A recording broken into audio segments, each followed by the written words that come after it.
So how does the writer present his attitude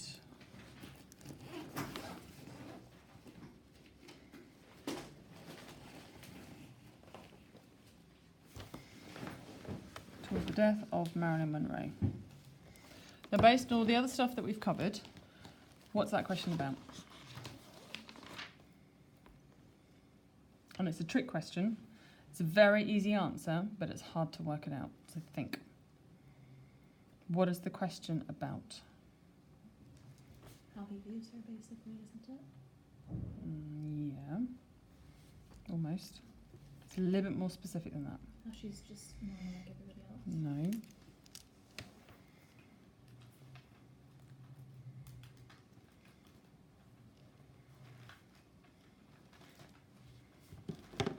Is it like the way he's like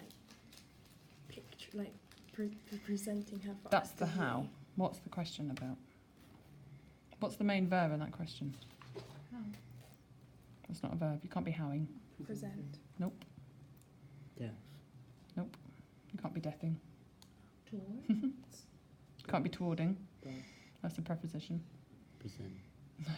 You go through every single word. So the process of elimination is not Marilyn Monroe. It's not of. It's not death, and it's not any of the this. He could be dying. It's not the attitude. It's not his. It's not present. It's not how. It's Does. not does. Oh, Leave? just say that. It's the. What's the word we've not eliminated? The writer. It But is you can't be entirely writing. about the writer and the choices he's making in order to show you this is what I think. Yeah? It's all about the writer. PFAC is about the writer, the writer's purpose, the writer's choice of form, the writer's chosen audience, and the context, the dates and figures around the writer and what they're doing. So, this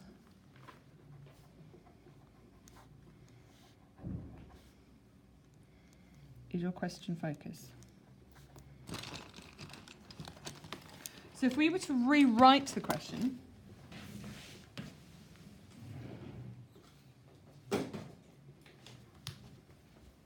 Was ist das? das ist ein Inkpot. Sehr gut. And I only know das, was ist das? Das ist ein Bleistift. Ah, it's a pen. And that's it. That's all the German I know. Oh, look at this. Okay, and that's Flieder. No, Flieder. Flieder ink. Flieder? Apparently so. Anyway, moving on. Right, so if we were to rewrite the question, so what choices has Cooke made? Who's Cooke? The writer. The right. To show us, show his readers what he thinks and feels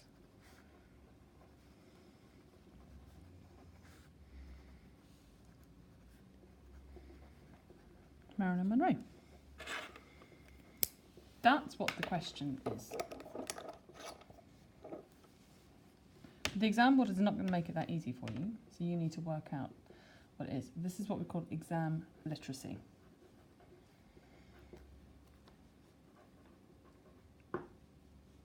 So the how is your nif, naf and trivia. Your how is the linguistic features, the literary things that he's done. He wouldn't have done those necessarily consciously, but he would have done them. Okay? The present his attitudes towards the death of Marilyn Monroe is what he's done them for. He wants to tell us about how he feels about her death. He wants us to know. He wants us to follow his ideas. He wants us to be appalled. He wants us to be devastated. He wants us to get the fact that she was his victim. And he's done that by the stuff that he's used, by his nif, naf and trivia. Okay? So when we look at your analysis of this, your wider impression here is the literary meaning.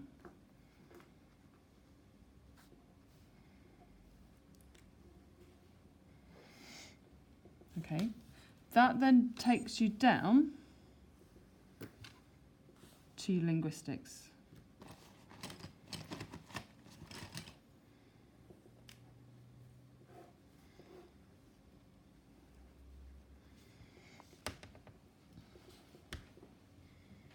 Okay, Linguistic detail. detail. What assessment objective could the literary meaning fall under? AO2. Mm-hmm. Linguistic detail? AO1. Mm-hmm.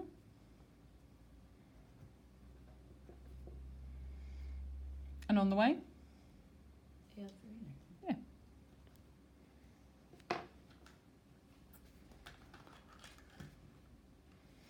These two bounce backwards and forwards.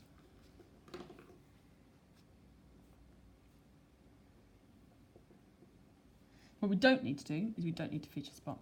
So we don't start down here at all. We start up here when we write about it. Yeah? And that's what you've not done. You've not feature spotted. So I'm really pleased with that. So well done. Okay?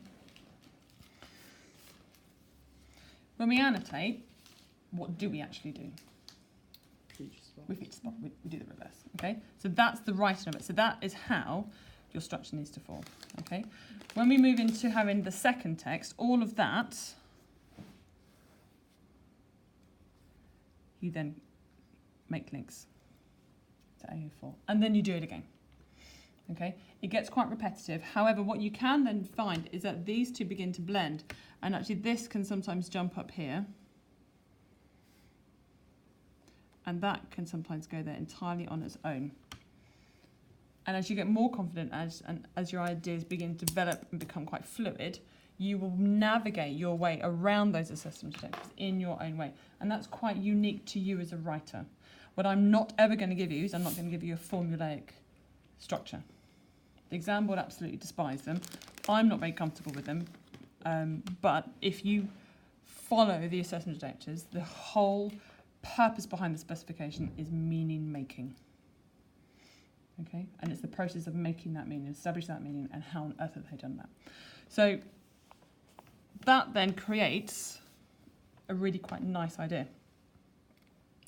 So, what are we going to say?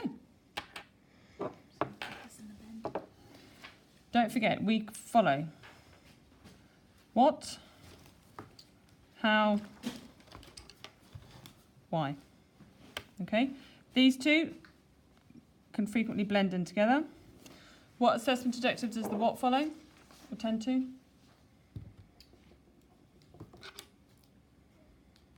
AO1 with the knowledge. Do you remember it's about Oh no, sorry, AO2. AO2? Sorry, the meaning. Yep.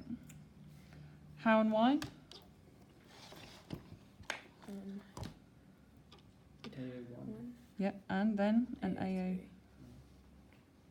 Okay, and they are interchangeable. Yeah? Does that make sense?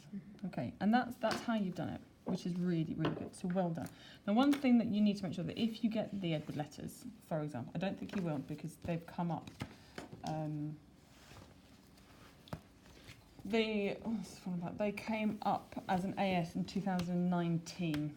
So they were the AS paper in the summer. So I don't think they may not appear, but who knows? Can't second guess the exam board, and we shouldn't try to second guess the exam board, especially not now. I hope they come up again because they're really good. They are brilliant letters. Now, what you need to make sure that you do is that because the letters are written by two people, you need to be able to cover both people. Otherwise, you're just dealing with half the text. Okay. If the text that's there is a particularly long one, for example, Pepys or Swift or Scott, you will be given a section. Okay, you won't be given the whole thing because there's simply too much for you to cover. But you have to refer specifically to the section that you've been given. If you start wandering off and start talking about other stuff that's just really exciting but elsewhere off the page, that credit won't be given. However, if Marilyn Monroe came up, which I think will be awesome, you will get the complete text because it's not very long at all. Okay? So the question is, how does the writer present his attitudes towards the death of Marilyn Monroe? What are we going to say? I talk about him humanizing her. Okay, so how are we going to start it? Look at your own work. Gonna sound weird, but can you say, even though she is a person, can you say that Cooke presents Monroe as a human? Because Because of like the sex symbol, she was always Good. like She's perceived vulnerable. as. she's Vulnerable. Yeah. like, She's she's Yeah. not just the prima donna, untouchable Hollywood star. good. Okay, so sex bot, prima donna, untouchable. Let's start with yours, and then we'll try and bring in the other two as well. So, bless you. Can we mention the elbows, or would that be weird? Why would it be weird? It's a quote. Sorry, never mind. So, if it's there, and actually that's shaped our interpretation, don't shy away from it. It's an odd interpretation, but it's there, and it changes our impression of her completely. Okay, so how are we going to start it? And the idea that she's human. What were we going to say? Bearing in mind that you need to establish your thesis, you need to establish your line and your particular starting point. Would it be better to talk about how she was found in bed, and he didn't mention how she was found naked? We could do, but you need to start it. So you need to pin the idea down. But What do you want to say? What's the answer? Let's have one idea about how he feels towards the death of her. By describing the way Marilyn was found as simply in bed and not mentioning the nudity. Go on. Let's start with that. Alistair Cooke.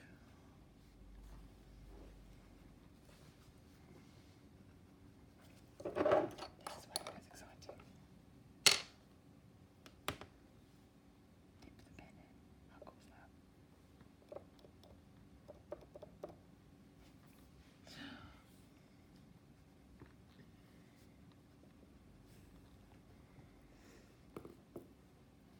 Alistair Cooke opens his obituary with what? Is it fundamental fact? Is it initially, on the surface, denotation? It is what it is. Is it denotative fact? Yes. Okay. Denotative, it is what it is. Red is red is red. Connotative, that's blood. That's love. That's anger. Okay? That's passion. So connotative is implied meaning. Denotated, it is what it is. Okay. Alistair Cooke opens his obituary with denotative facts of how Marilyn Monroe was found. Insert quote. Oh no. Dead in bed. Right, Enya, what did you then say? Sorry, it's just hard to word. Don't try and make it into something. What you said was exactly the way it needs to go down on paper. By describing her as human, he No, it's about the lack of nudity. Go on. By describing her death with a lack of nudity. Good. By. So it isolates her from like the perception of her being a Nice. symbol. Beautiful context. By describing her death with a marked lack of nudity and simply the common noun, oops, don't know why I'm doing that as quotes, con man. Please scooch the screen a little bit. Yeah, sorry. Thank you. The common noun of bed. He has powerfully, effectively, decidedly, intentionally, Intentionally. yeah. And what's he done? He has intentionally We said that about the isolating. isolated her from. The Go on. this is the sex symbol people seem to The- perceive her as. Sex. Would you say like an idolization? Is it idolization? Yeah, is that a word? yeah. So isolated her from the idealized image of the, insert quotes, enthroned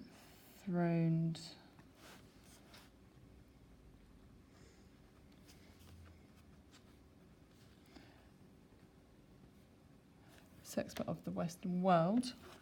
Okay, Arthur Cooke opens his obituary with denotative facts of how Marilyn Monroe was found dead in bed. By describing her death with a marked lack of nudity and simply the common noun of bed, take that out, he's intentionally isolated her from the idealised image of the enthroned sexpert of the Western world. Instead, what does he preserve? Her humanity. Good. He has actively preserved her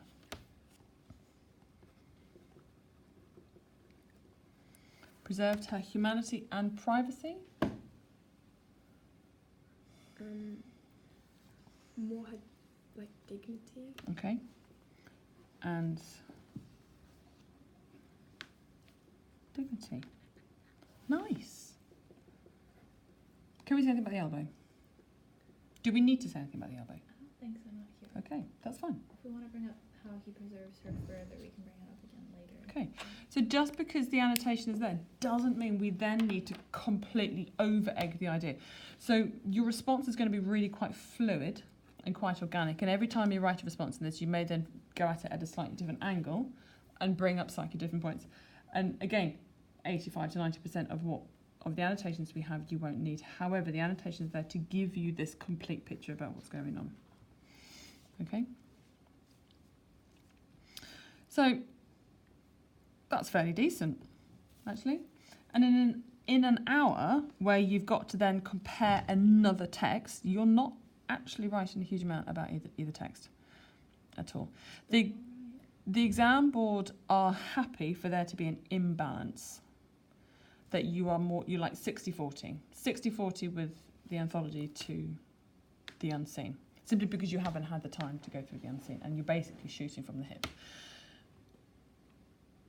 With this then, if you think about how much time, you have an hour in the paper. So let's kind of go through this here. So you have an hour in the paper. Do any of you have extra time? Okay, so you've got an hour. You've got to cover 2 texts. But How much? entire paper's like 1 hour. Just 1 hour, that's it. Oh, so we're going to be writing non-stop. No, you're not, and you can't. And I'll tell you why. Out of that 60 minutes, if you put pen to paper that 60 minutes, you will not plan it, and you haven't given yourself time to read and to prepare yourself. Okay, so you're basically going in completely blind and making it up. Including annotations. How long do you think you need to spend to read the second text, find connections, and remind yourself of the anthology? 10, 15 minutes? 10, 15 minutes or thereabouts. So you must give yourself time. That thinking time is so important.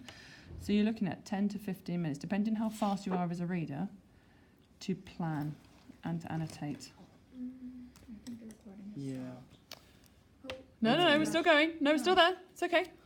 It grows. Did it? Okay. That then gives you 45 minutes of writing time. However, 5 minutes of that you need to integrate checking and proofreading, which gives you 40 minutes left to write about both texts. That's not a huge amount of time, and you will not be able to write about every single piece of annotations that we've covered. How many marks is the question? 36. It's not points, wins, prizes. 36. Counted them myself. Okay? It is not points, win, prizes. It's band. There are 6 bands. Okay? And it's skills based. Yeah? So we'll go through the bands in a minute. So that then gives you 40 minutes to write.